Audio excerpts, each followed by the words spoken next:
está estudando já há um bom tempo o livro dos Salmos. E o Salmo 87 é um salmo curto, um salmo pequeno, de poucos versos. A autoria deste salmo é os filhos de Corá, que a gente já tratou aqui sobre isso. Esse Corá foi aquele homem que se levantou contra Moisés e fez um grupo ali, Corá, Datã e Abirão, e eles se levantaram contra a liderança de Moisés. E é interessante a gente pensar que o líder evangélico, o líder espiritual, ele não é infalível, mas você nunca deve se levantar contra a autoridade espiritual. Porque se você se levantar contra uma autoridade espiritual, quem deu a autoridade, que é Deus, vai se opor à sua atitude. E aqui está o grande problema. Tem muitas pessoas que dizem: não, mas o líder espiritual errou. Sim, mas isso não lhe dá motivo de se levantar contra a sua liderança. Isso lhe dá motivo de você ir até o líder espiritual conversar. Foi ensinado um tempo atrás que conversar com o líder espiritual é se levantar contra a autoridade espiritual, e não é verdade. Você, como um liderado, você tem o direito de ir ao líder espiritual, o seu líder espiritual, e buscar tirar dúvida. Você não entendeu, você tem todo o direito. Você só não tem direito de se levantar contra a autoridade espiritual. Quem estuda a Bíblia vai descobrir que ninguém que se levantou contra uma autoridade espiritual ficou de pé. Ninguém. E no nosso tempo, se você der uma olhada, ninguém que se opõe a uma autoridade espiritual prospera. Por quê? Porque quando você se levanta contra a autoridade espiritual, você não está se levantando contra o homem, você está se levantando contra o ungido. E isso termina tendo problemas. Você pode mostrar o que está equivocado ao líder espiritual, mas não se levantar. E quando eu falo se levantar, é você se tornar oposição, não é você discordar.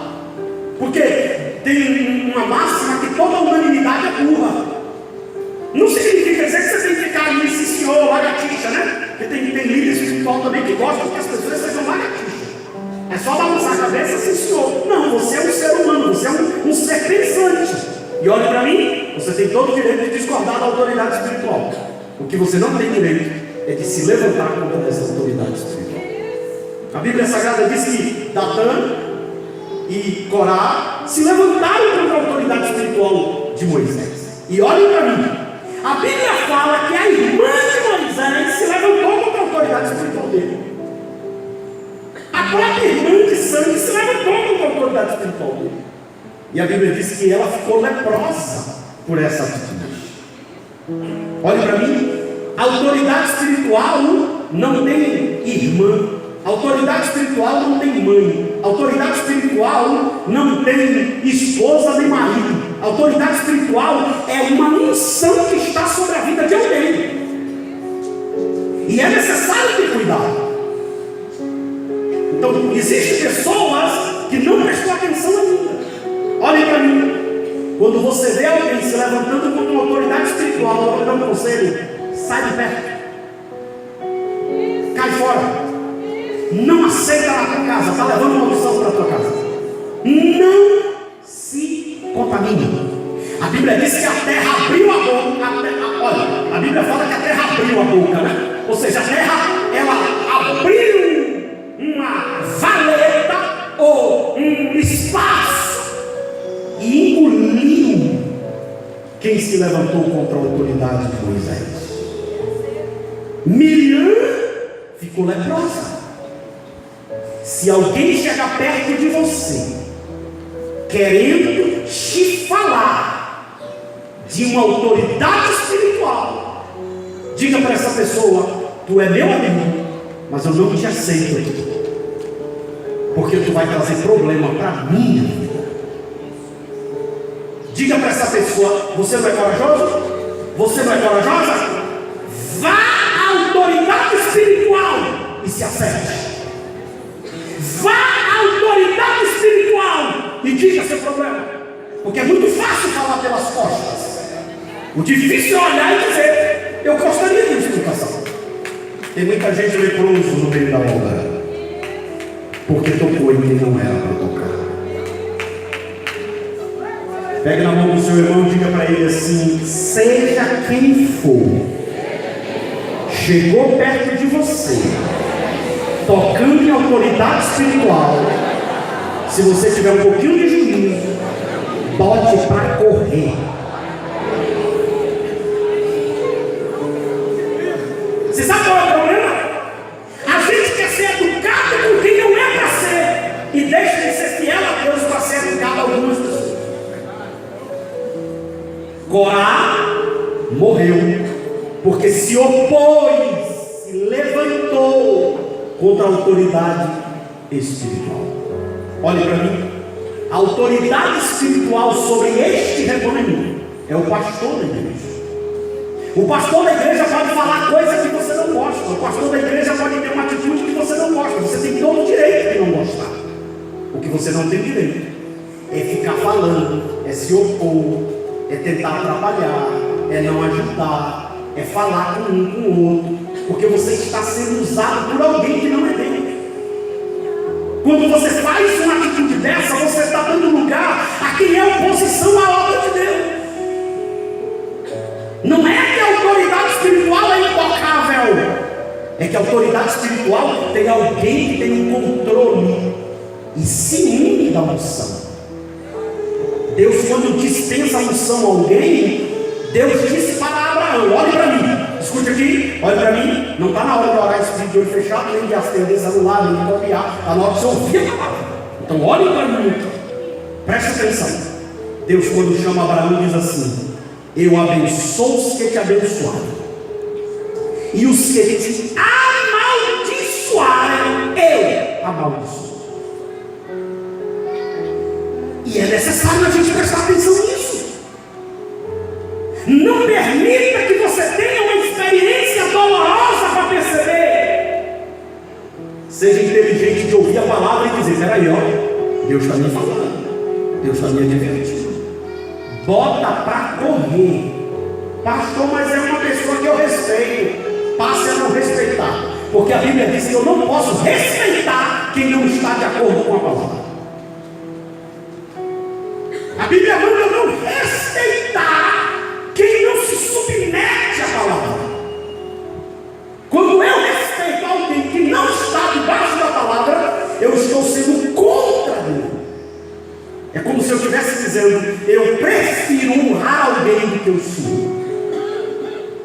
Cuidado, olha o que eu estou avisando como um profeta de Deus.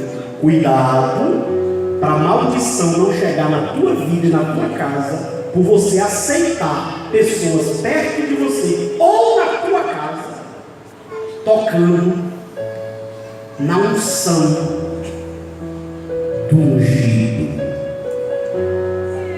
Deus ainda é o mesmo. O Deus que fez a terra abrir e o Deus que fez Miriam ficar leprosa é o mesmo. Não brinca com isso. Não brinca com isso. É o pastor da igreja, aquele que Deus colocou para te orientar, que está te aconselhando. Não gostou? Vá a quem de direito e resolva o teu problema. Mas não fala com ninguém e nem aceita ninguém falar a você. Mas existe uma outra explicação. Os filhos de Corá se transformaram nas vidas do Senhor.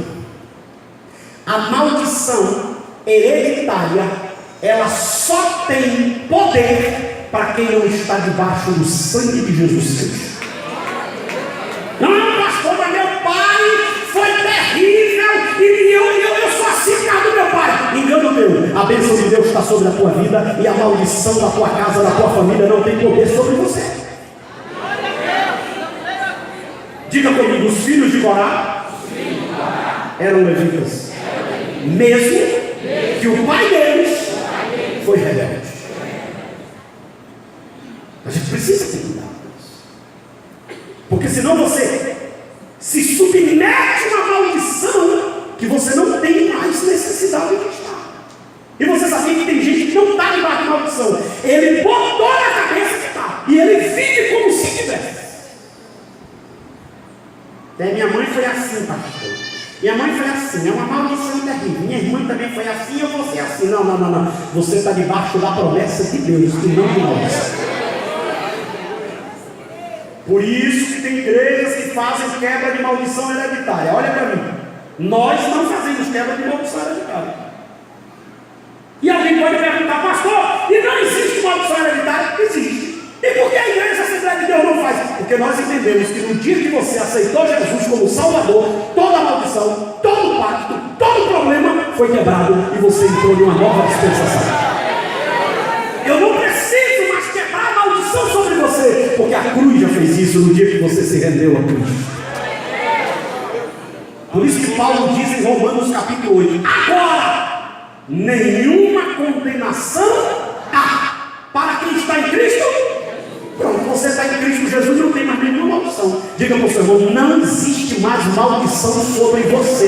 Você está debaixo da bênção, você está debaixo da promessa, você está debaixo da graça, você está debaixo da palavra de Deus. Tem maldição sobre você. Não admita maldição sobre sua vida. Ela é ilegal, porque a cruz já anulou toda a maldição. Então esse Salmos 87, que é dos filhos de Corá, eu falei na semana passada que o 86 é uma pausa entre os Salmos de Corá, dos filhos de Corá. É uma coisa interessante, porque ele vai tratar sobre a cidade de Jerusalém. Ele vai tratar sobre a cidade de Sião. Isso aqui é uma coisa interessante, porque tem gente que vê a televisão falar mal de Jerusalém e ele se opõe a Jerusalém. Ele não tem noção do que é Jerusalém à luz da palavra. Tem muitos irmãos se opondo a Israel, e até gente que se diz crente já é antissemita, já é contra a nação de Israel não vale nada. Meu irmão, presta atenção, a Bíblia diz, orem por ti e terá paz quem orarem por ti, ó Jerusalém. Olha para mim, tem muitos erros na política de Israel, mas aquela terra é uma terra resultado de uma promessa que Deus fez a um homem que acreditou no seu chamado, que é Abraão. Preste atenção. Quando você vê alguém se opondo a Israel, ele está se opondo a Deus. Ele está se opondo ao Deus que criou aquela nação. E quem é Sião? É os montes. Quem é Sião? Aquele monte aonde Deus desafiou a fé de Abraão. Aonde é que está Jerusalém? No Monte de Sião. Onde é que está o templo? No Monte de Sião. E o que é o Monte de Sião? Aonde Deus disse a Abraão, tu confia em mim? Confio. Tu me obedece? Obedeço. Suba e sacrifique teu filho. É lá naquele Monte Moriá, que é o complexo de montes, que é chamado os Montes de Sião, que Deus fez mais tarde Salomão edificar o templo do Senhor, que foi destruído, foi reerguido, foi destruído de novo e reerguido, e agora está destruído. E no lugar do templo, não sei se vocês olham essa imagem aí, essa imagem tem essa cúpulazinha, que toda foto de Israel aparece essa cúpulazinha brilhosa. Aqui é a mesquita de Omar. No lugar do templo, para um desafio para Israel, foi erguida uma mesquita do islamismo. E uma das promessas é que o templo vai ser restaurado de novo. E você sabe que se for tirar essa mesquita aqui para construir um templo, aí a briga até não acaba mais. Mas a promessa é que vai ser erguido de novo, e eu creio nisso. Presta bem atenção. Quando o salmista fala da cidade de Sião, que é a cidade de Jerusalém, que passou a também ser chamada cidade de Davi, porque foi Davi que construiu a cidade de Jerusalém, ele traz algumas coisas interessantes para a gente pensar. Antes da gente observar, eu quero abrir dois parênteses, ou fazer duas colocações. Primeiro, todo aquele que recebe a Cristo como Salvador e está debaixo da sua palavra, estão debaixo das bênçãos de Deus para a nação de Deus. Então hoje nós somos o Israel de Deus. Então todas as vezes que a Bíblia falar de uma bênção ligada a sua nação, nós estamos debaixo dela, porque nós somos o Israel de Deus. Segunda colocação: haverá, após o arrebatamento da igreja, a nova Jerusalém, que é a cidade santa que o Senhor vai estabelecer como a sua capital para governar o mundo durante o milênio. E depois que descerá a nova Jerusalém, o Senhor vai estabelecer o seu trono aqui na terra, e o Senhor mostrará essa nova Jerusalém de fato como é que Ele projetou, como é que Ele arquitetou, e eu e você, os salvos, os arrebatados, estaremos fazendo parte deste momento glorioso e extraordinário. Então eu gostaria de chamar a sua atenção. É claro que a minha intenção aqui não é de trazer uma informação arqueológica, história, teológica. Não temos tempo para isso. A minha intenção aqui é de trazer uma palavra de Deus sobre este assunto, sobre a Sião, a cidade de Deus. Vamos repetir o meu já? Sião é o monte de Jerusalém, onde foi construído o templo de Salomão. Era um lugar para todo o povo de Israel subir e adorar o Senhor. Tal era a importância do monte Sião e do templo ali erguido, 980 anos antes de Cristo, que em muitas partes da Bíblia, tanto o monte Sião como o templo se confundem ou se fundem com a cidade de Jerusalém. No Novo Testamento, o monte Sião e a Nova Jerusalém são símbolos da igreja de nosso Senhor Jesus Cristo. É esse o lugar em que o Senhor Deus se encontra com o seu povo. Nós podemos afirmar simbolicamente que este lugar aqui é a Sião de Deus para nós, porque aqui é o lugar que Deus fala conosco e nós nos alimentamos da sua palavra e sentimos a sua presença. Apocalipse capítulo 21, versículo 3 diz: e ouvi uma grande voz vinda do trono que dizia: agora o tabernáculo de Deus está com os homens, Deus habita com eles, e eles serão meu povo, e o próprio Deus estará com eles, e ele será o seu Deus. Vamos pensar a primeira coisa sobre esta cidade, que é a cidade de Deus. Vamos já? Uma cidade especial. Jerusalém não é uma cidade qualquer. Jerusalém é uma cidade especial. A cidade de Sião, que é a mesma cidade de Jerusalém, é um lugar especial. Sua singularidade. E aí eu não falo só na questão histórica. Todos os acontecimentos bíblicos aconteceram praticamente ali naquela cidade ou naquela região. Aonde Jesus passou, aonde ele andou, os milagres que ele fez, foi ali naquela região. Mas não é só por isso. A cidade de Jerusalém é uma cidade interessante e especial, porque, como eu disse, haverá a nova Jerusalém que descerá do céu. A cidade de Jerusalém é uma cidade especial, porque Deus escolheu ela para que ali fosse o lugar da adoração. Ali foi o lugar, por isso que a Bíblia chama Davi um homem segundo o coração de Deus. Porque quando Davi assume o trono, Jerusalém, que era um lugar central, não era o lugar da adoração. A Arca da Aliança não estava em Jerusalém. Davi traz a Arca da Aliança. Davi torna Jerusalém o centro da adoração. E Deus estabeleceu ali o seu lugar de se manifestar com o seu povo. Olhem para mim. A igreja, o templo, não é um lugar qualquer. Aqui é um lugar especial. Por que aqui é um lugar especial? Porque aqui é um lugar que você oferta ao Senhor o teu sacrifício vivo, que é a tua adoração. E aqui é o lugar que Deus se revela para você. Aqui é o lugar que Deus fala com você. Pegue na mão do teu irmão e diga: você está no Monte Sião. Você está no lugar onde Deus se revela para você. Você está no lugar onde Deus manifesta a bênção sobre você. Você está sobre o lugar que Deus libera a palavra sobre a sua vida. Mas quando nós olhamos para a cidade em si, ela é uma cidade especial, é uma cidade indestrutível. Se você observar vários textos da Bíblia, como a Bíblia fala sobre Jerusalém, como ela aponta para Jerusalém, você vê que não é uma cidade qualquer como tantas outras que existem. 2. A imagem de Jerusalém permanece forte até hoje. Inúmeros foram os povos que tentaram destruí-la.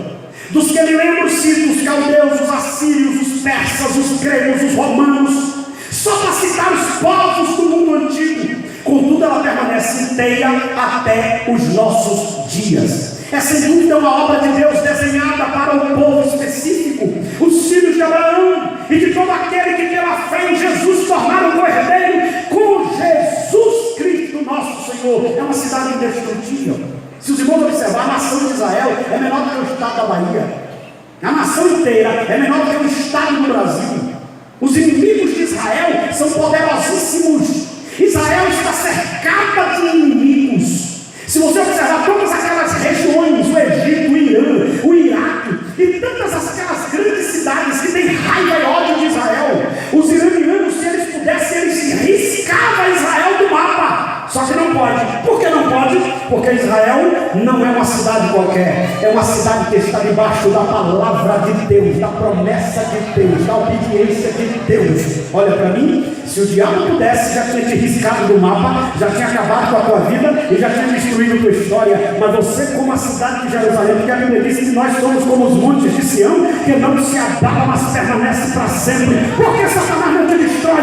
Porque você tem um dono que peleja por você, que guarda você, que ajuda você, que consola você e que fortalece a sua vida. Jerusalém é indestrutível.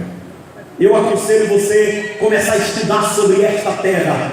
Você vai observar que existe uma série de levantes contra o povo de Israel, mas ninguém consegue acabar com a nação israelita. Ninguém consegue acabar. Para você ter ideia, quando o mundo inteiro se levantar contra Israel, que é a batalha do Armagedon, se levantará o grande guerreiro para defender Israel. Quem é ele? Jesus de Nazaré. A Bíblia diz que Jesus vem com a igreja para defender Israel no vale do Armagedon, porque aí é depois do arrebatamento da igreja. Tal é especial este povo, que quando todos se unirem contra ele, o Senhor se levantará para defender. Olhe para mim, se os demônios todos se levantarem contra a tua vida, o Senhor se levanta para te defender, porque você está debaixo da palavra e da promessa de Deus para a sua vida. Terceiro, vamos repetir de novo, é uma pergunta, 1, 2, 3 já? Quem é que pode? Quem pode tirar do mapa quem Deus colocou? Quem pode fechar uma porta que Deus abriu? Quem pode arrancar o que Deus plantou? Quem pode tirar o que Deus colocou? Ninguém. Se nós observarmos a história recente contra Israel, o homem mais cruel que se levantou recentemente foi Hitler. Hitler, com a Segunda Guerra Mundial, ele se levantou contra o povo de Israel e criou o Holocausto, que eles tentam negar até hoje e que já foi reconhecido por uma boa parte das organizações, das grandes potências. O Holocausto. O que é o Holocausto? A morte de judeus. Quantos judeus morreram? 6 milhões. Para uma nação pequena, matar 6 milhões de uma levada é como se dissesse: acabou.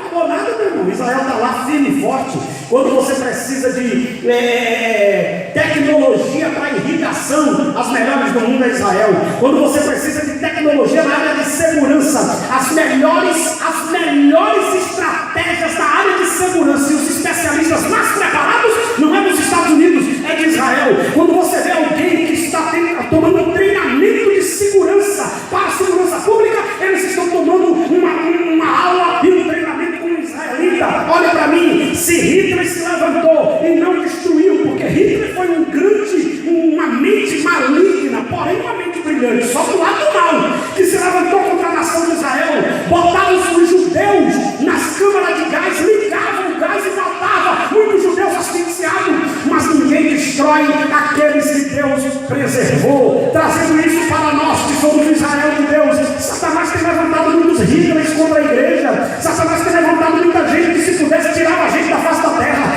Essa semana eu estava conversando com uma pessoa que você vê o ódio das pessoas contra pessoas que dizem que é crente. Você vê o ódio de pessoas que se dizem que é professores inteligentes,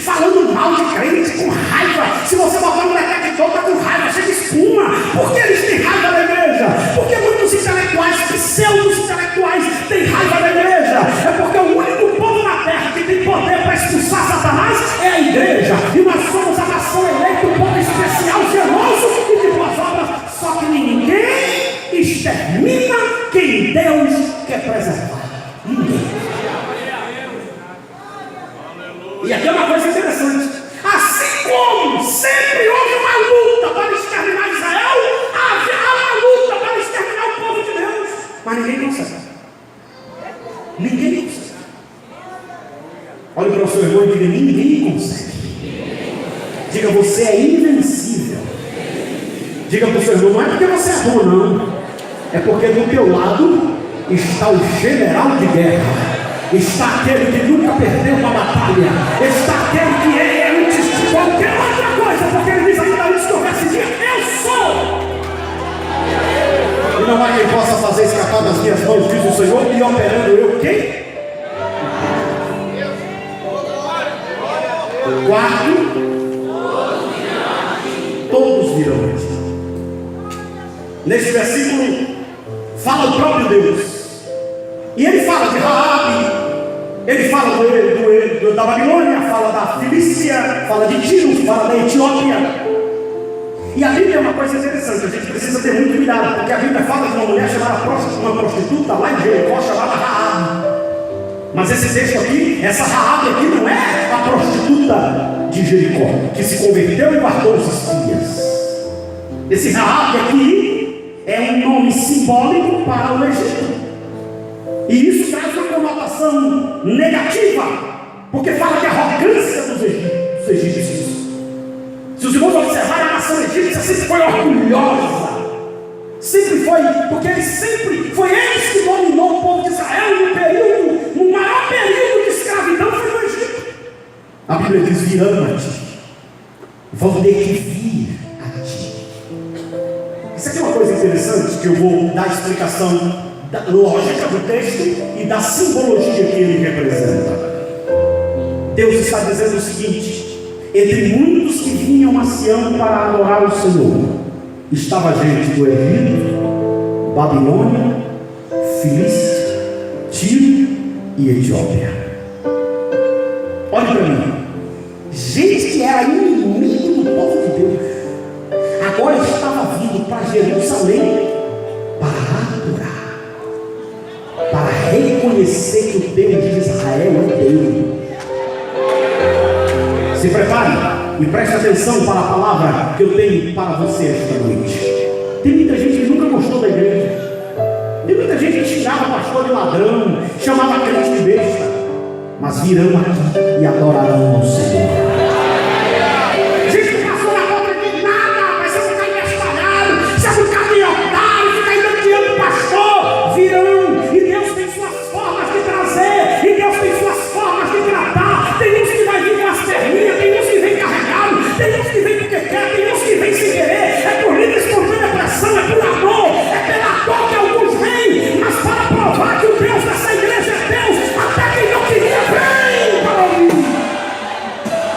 vem para adorar. Mas vem uma outra palavra profética para você. Tem gente que duvidou de você. Tem gente que, se pudesse, arrancava você da face da terra. Deus vai te estabelecer como cidade forte, e essas pessoas virão a ti. Glória ao nome de Jesus. Pega na mão do teu irmão e diga: quem era inimigo vai pedir ajuda, quem não gostava vai passar a gostar, e quem pensou que você ia morrer vai ver Deus te estabelecer sobre a terra e virão a ti como palavra profética de Deus. Virão a ti. Profetiza isso para alguém que está do teu lado: virão a ti. Diga: quem nunca acreditou, virão a ti. Quem sempre debochou que você não ia para lugar nenhum, virão a ti e reconhecerão que o teu Deus é Deus, que a oração tem poder, que o teu Deus é vivo, que o teu Deus é forte. Cuidado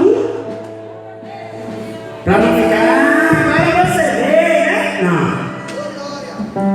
Receba. A Bíblia diz que quem vem ao Senhor, Ele não lança fora. Armaram contra José, sim ou não? Venderam José, sim ou não? Caluniaram José, sim ou não? E depois eles estavam na mão de quem? E José fez o quê? Deu comida, recebeu, ajudou.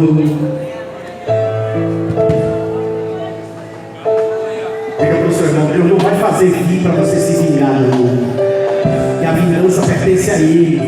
Só eles virem já é a vingança de Deus para mostrar que você é escolhido de Deus. Sim. A cidade de Jerusalém está sobre um monte chamado Sião. Por isso Sião e Jerusalém são sinônimos. Os crentes devem amar Jerusalém, pois é a cidade santa de Deus. Ele não ama nenhuma cidade de Israel mais do que Sião. Jerusalém não é santa por causa dos seus habitantes no passado e nem no presente. Ela é santa porque é separada pelo Deus Santo. Alguns do passado e do presente podem ter feito coisa que não justifica a santidade da cidade, mas não tira a unção e a escolha de Deus sobre Jerusalém. Alguns dentro da igreja podem se comportar como se não fosse igreja, mas não toca na igreja, que a igreja é noiva do Cordeiro. Você nunca deve dizer, essa igreja não presta. Tem alguns dentro da igreja que não prestam, mas a igreja presta. A igreja de Jesus. Olha para o seu irmão, diga, quando você se zangar com alguém, não bote todos no balaio de gato, não. Tem gente que se zanga com o irmão da igreja. Essa igreja não presta, esses irmãos é tudo. Cuidado. Tem gente que não presta dentro da igreja, mas a igreja é santa, a igreja é menina dos olhos de Deus, a igreja é especial, a igreja é noiva de Cristo. Não toca na igreja. Não toca na igreja. Vou dar outro conselho aqui, ó. Quando tu se zangar, não toca na igreja. Tem gente que quando se zanga fala da igreja. Até a gente que prega tem que saber lidar com a igreja. Porque se você está com o microfone na mão e fica maltratando a igreja, o dono da igreja não gosta. E tem que quando pega o microfone, não chama os crentes de cara de cavalo, cara de não sei o quê, e levanta a mão aí, cara de zumbi, ele aí de concreto, boneco de Olinda. Epa, muito mais respeito com a noiva. A noiva tem noivo e o noivo é grande, o noivo é bom. O noivo é super, o noivo não pode. Não pode.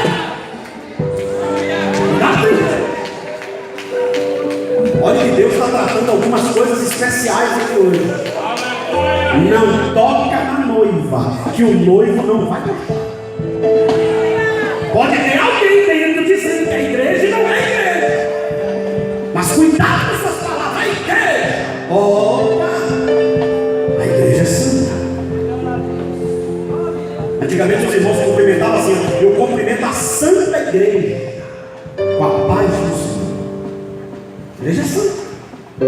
Quando você pegar o microfone, não vem pra cá com historinha, não. A igreja é santa, aquele lugar de pregar a palavra.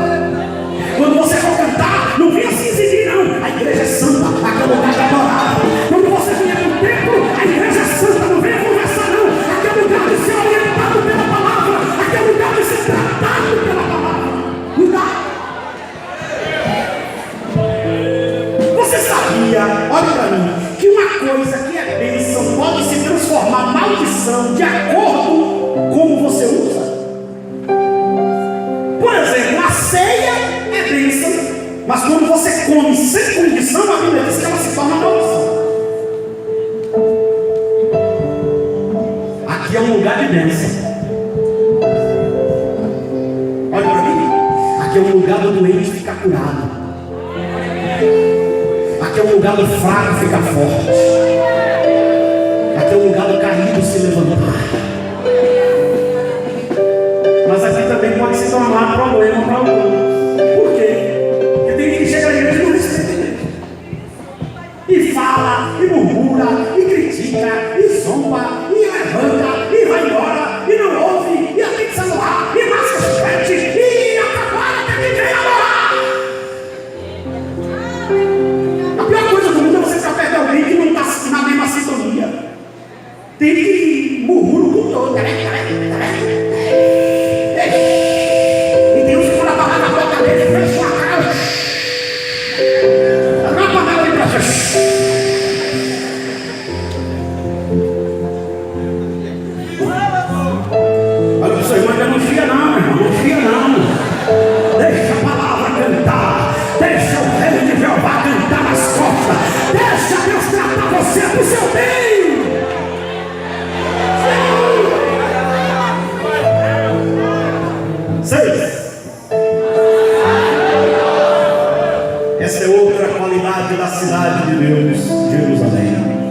gloriosas. Não apenas porque aconteceram coisas gloriosas no passado, mas porque o Messias reinará em Jerusalém. Muitos que visitam Jerusalém ficam deslumbrados, pensando no passado, pisam no território onde os patriarcas pisaram, onde os profetas viveram, e onde Jesus e os apóstolos tiveram o seu ministério. Mas talvez poucos pensem no futuro glorioso desta cidade. Talvez nem pense que ali o rei Davi terá o seu reino eterno, como foi profetizado, e que o Messias regerá todas as ações daquela cidade que será a capital do mundo. Jerusalém hoje é a capital de Israel, e mesmo assim disputada, porque os palestinos, você sabe que os palestinos é árabe, não faz parte da promessa de Deus a Israel, faz parte da promessa de Deus a Abraão, porque os árabes é descendente de Ismael, que é filho de Abraão. Mas a promessa para Isaac é diferente, é espiritual, não é só material, como é a promessa para Ismael. Eles estão lá. E por que a Palestina até hoje não virou um estado totalmente independente? Porque eles querem Jerusalém como capital. Ninguém resolve o problema de Israel e Palestina, porque Israel não abre mão de Jerusalém, e Palestina quer Jerusalém como capital. Mas um dia Jerusalém será a capital do mundo. E sabe quem vai ser o governante? Jesus de Nazaré. Aleluia. 7. Todos os povos reconhecerão Jerusalém como uma cidade honrada de Deus. Hoje talvez muitos crentes valorizem mais as suas próprias cidades do que Jerusalém. A honra ainda pertence a Jerusalém e o seu Messias. Como eu falei, Raabe reconheceu a honra de Jerusalém. E Raabe aqui é o apelido da nação do Egito, porque a escrita é diferente no hebraico, que é o original do Velho Testamento. Esse Raabe aqui significa arrogante. Como toda a sua arrogância, o Egito teve que reconhecer que Jerusalém é a cidade honrada de Deus. A maior honra é ser cidadão da Terra Santa. A maioria dos crentes não é natural de Jerusalém, mas espiritualmente somos cidadãos daquela cidade, pois a história da redenção deve ser contada a partir dela. O Rei dos Reis não é rei sem a sua cidade. Davi não é rei eterno sem Jerusalém. O milênio não é o reino sem sua capital, e nós não seremos completos sem as profecias de Jerusalém. 8. De novo. Jerusalém é sinônimo de alegria. Deus sempre aprovou as festas. Ele instituiu as festas para o seu povo. A igreja também é festiva. Os primeiros crentes partiam pão de casa em casa. Até hoje os crentes gostam de festa. E eu quero dizer para os irmãos, vou lhe dar uma informação. Quem não gosta de festa não vai gostar do céu. Na verdade, não vai nem chegar lá, porque o céu é um lugar de festa. A Bíblia diz que quando Isaías vê o trono, ele vê o Senhor sentado no trono, e é canto dia e noite. Quando eu estive na África, querendo Deus, iremos agora no mês de novembro inaugurar mais uma igreja na África, aqui dessa igreja, que ajudou a construir lá, e iremos visitar os missionários. Eu acho que o povo mais festeiro da terra é o africano. O africano, se você bater ele em um culto, o culto na África dura no mínimo 5, 6 horas. No mínimo. Aqui pra gente um culto de 2 horas já está todo mundo incomodado. Eu fico preocupado quando eu vejo um crente que não consegue sentar 1 hora para ouvir a palavra. Tem crente que não consegue sentar 1 hora para ouvir a palavra, ele já está agoniado.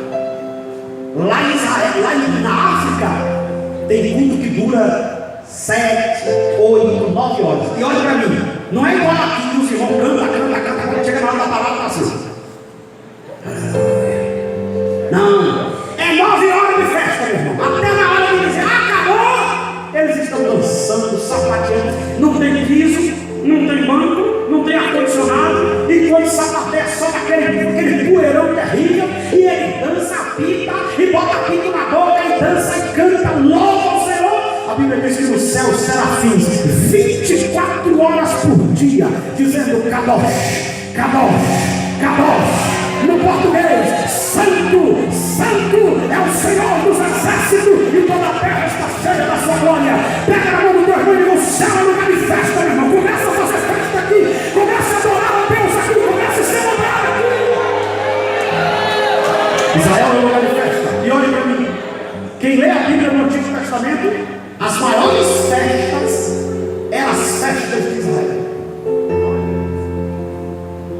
A festa dos tabernáculos, a festa de Pentecostes, quando o Espírito Santo veio no cenáculo no dia de domingo, lá para cumprimento da palavra de Deus, era a festa de Pentecostes. É por isso que nós somos chamados de pentecostais. Por que nós somos chamados de pentecostais?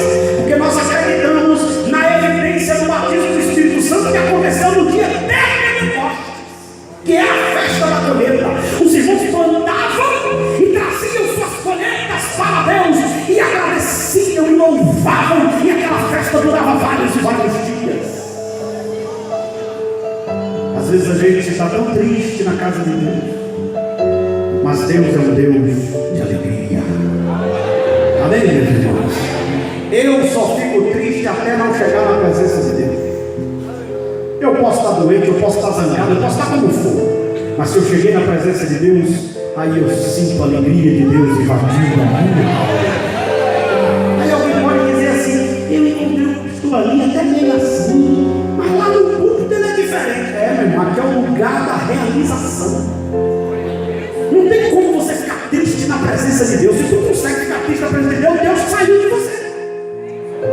Porque às vezes na rua, às vezes no dia a dia, às vezes você se abate com algumas coisas, você vai ficar desangado. Mas na presença do Senhor, se na presença do Senhor tu continua triste, tem alguma coisa errada. Porque aqui é o lugar que Deus transforma tristeza em alegria. Permita que Deus te alegre agora. Permita que Deus te renove agora. Permita que Deus mude a tua história. Jerusalém se ama, é uma cidade de alegria. 9. Jerusalém não é um acidente geográfico, histórico e demográfico.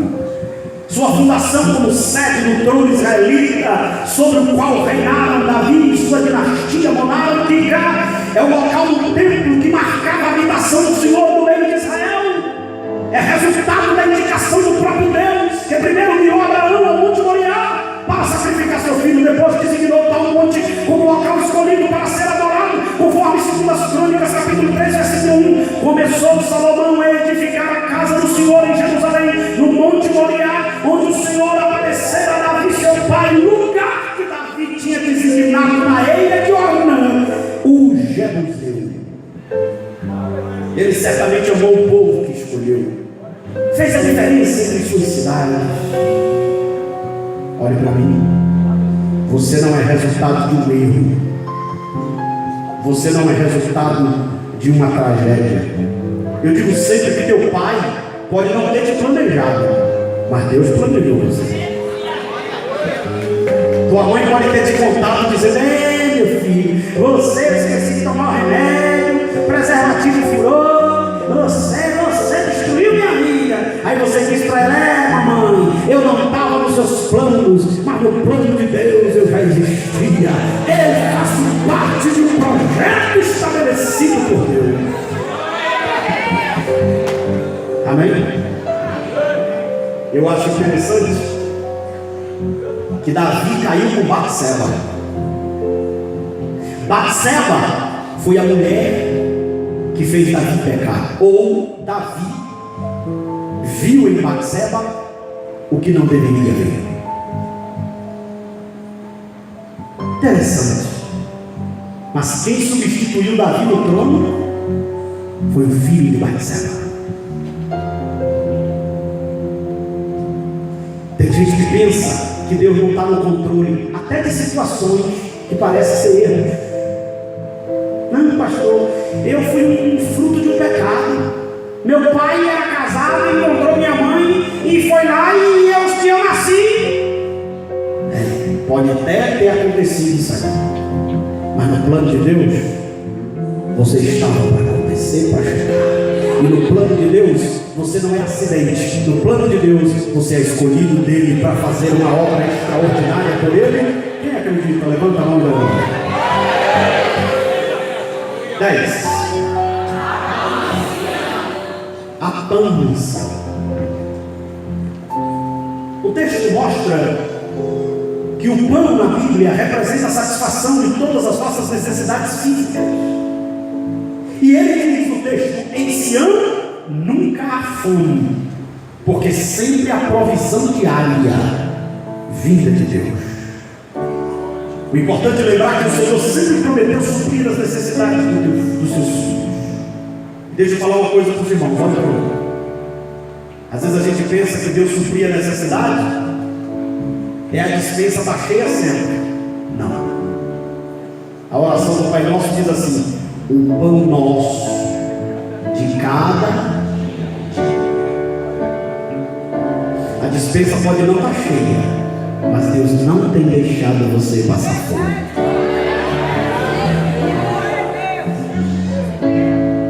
Você sabe que uma família em Belém, que era composta por 4 pessoas, Elimeleque, Noemi, Malom e Quilion, está lá em Ruth capítulo 1, moravam em Belém, e Belém significa casa do pão.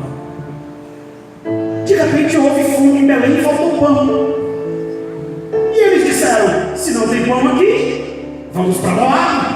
E foram para Moab. Todos aqui conhecem a história. Elimeleque morreu, Malom morreu, Quilion morreu, só sobrou Noemi.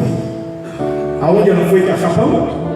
Quando ela voltou para Belém.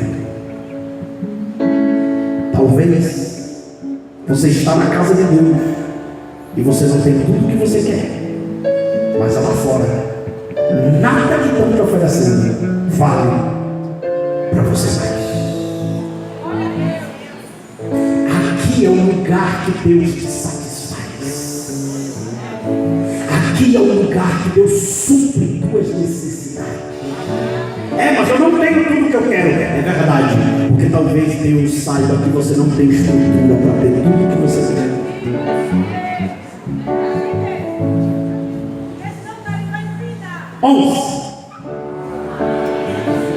11. Em Sião também há vinho. Em muitas passagens da Bíblia, o vinho representa alegria, gozo, regozijo. Esta bebida era usada nas celebrações e nas festividades. Em Sião há vinho do Espírito em quantidade suficiente para todos os seus habitantes. Há muito gozo no Senhor. Olhe para mim. Você sabia que você, como crente, não pode viver uma vida amargurada? Quando a amargura passa a ser tua vida, tem alguma coisa errada em você. Porque geralmente as pessoas dizem: eu estou amargurado por causa de alguém. Não. Tem alguma coisa errada em você. Quando o rio de Deus, quando o vinho de Deus, quando o gosto de Deus está dentro de mim, o que acontece fora não me atinge. Quando as coisas de fora passam a me atingir, a ponto, não é ficar triste, porque ficar triste todo mundo fica. A Bíblia diz que Jesus, na hora de morrer, ele ficou tão triste que ele disse: minha alma está angustiada. Na hora que saiu suor, saiu sangue pelos poros, e ele disse: Senhor, se possível, passa esse cálice de mim. Momento de tristeza, momento de angústia. Há momentos na vida que você sente que a angústia está querendo te dominar. Eu não estou falando desses momentos. Eu estou falando de gente que passa a viver amargurado. Tem gente que passa a viver amargurado. Você olha para a cara deles e é direto, não é momentos.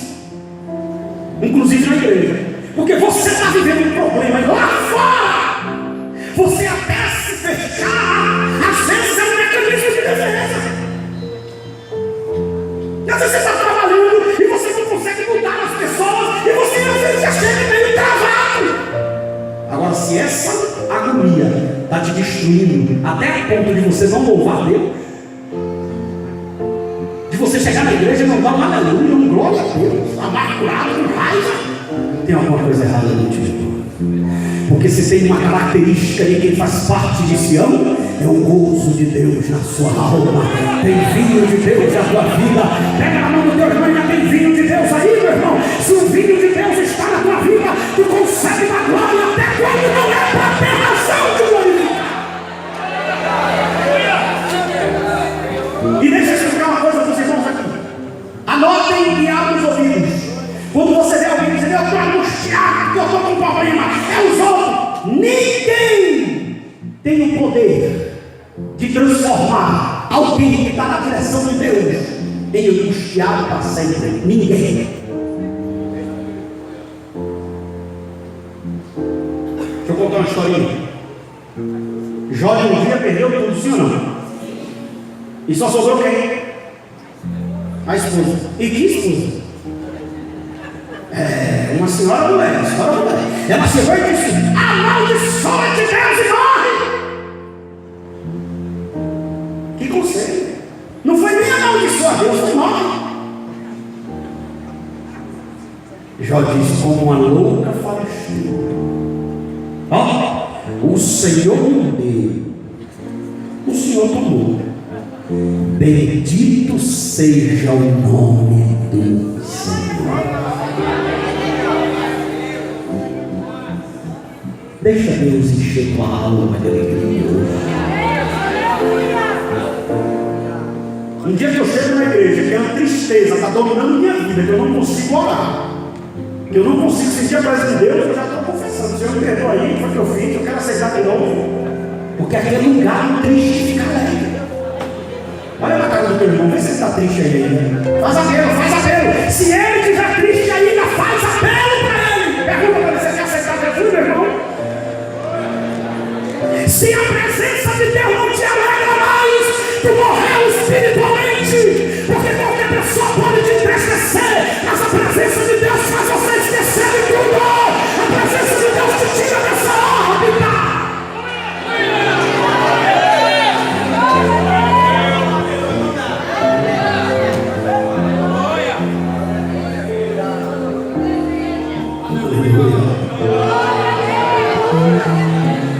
Aleluia.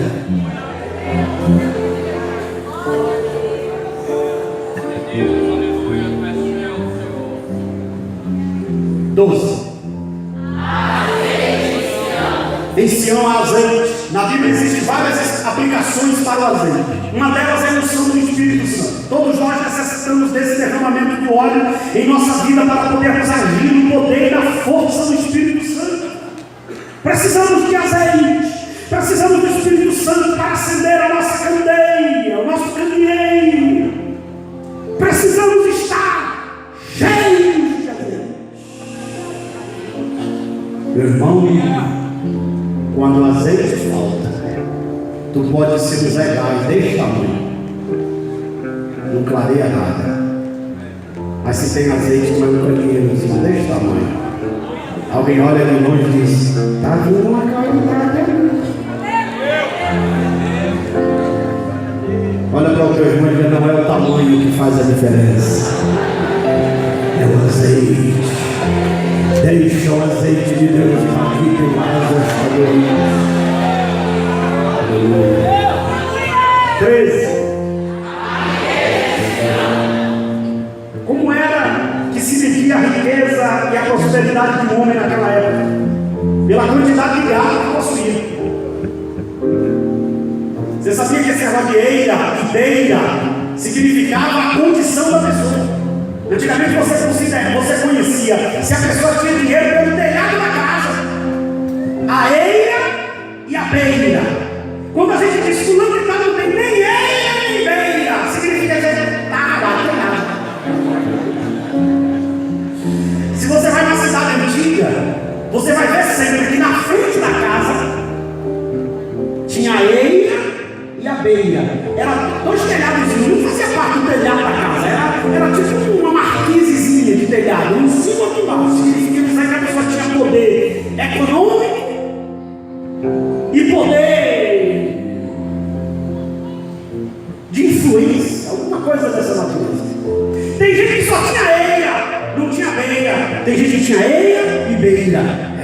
quando alguém passar, diz: esse aqui é o coronel, que é a casa de fulano de tal. O Senhor não quer apenas suprir tuas necessidades, Ele quer te fazer prosperar. Oh, glória a Deus. Levante a tua mão. O Senhor não quer suprir só as tuas necessidades, o Senhor quer te fazer prosperar. Olha para alguém que está do teu lado e diga: as pessoas vão reconhecer que a bênção de Deus está sobre você, porque elas vão ver bênção, prosperidade, milagre, elas vão ver processo de bênção na tua vida, e elas vão dizer: está abençoado, está abençoado, esse homem está com a bênção de Deus, Deus está fazendo ele crescer, Deus está fazendo ele prosperar, Deus está dando a riqueza de Deus. 14. É assim o cheiro daqueles que moram em Sião. Possui um notável frescor do Senhor na sua vida. Não estão carregados de complexos e temores, mas se acham cheios da palavra de Deus. Deles emana um doce perfume para todos com quem entram em contato com Ele pelo menos uma vez. Existem muitas pessoas que vivem cheias de pessimismo negativo, vivem exalando amargura, ódio, veneno. Não pertence a Sião. Uma das coisas que você percebe quem pertence a Sião é que ele muda até o cheiro. Quando ele chega não tem briga, quando ele chega não tem confusão, quando ele chega não tem fofoca. E a Bíblia diz que quando ele se reúne, aí agora tem salmo, profecia, palavra, hinos. Pergunta para o teu irmão: qual é o cheiro que tu está exalando? O cheiro de Deus ou o cheiro da encrenca? Tem gente que é igual ao urubu. Tem gente que é igual ao urubu. Você já viu o urubu? Você não vê um urubu onde não tem carniça. Quando você vê um urubu, tem carniça. Tem gente que, se souber que tem uma fofoca, sentir de longe. E quem está falando aí? Quem é a vítima?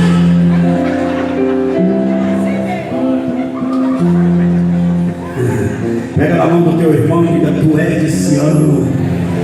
Quem é de Sião, o cheiro é diferente. Quem é de Sião passa o cheiro do amor, o cheiro do perdão, o cheiro da graça, o cheiro da concórdia. Passa o cheiro diferente. Tem gente que está sujo pelo pecado. Aonde passa alguém diz: essa irmã traz um negócio estranho. Até o menino pequeno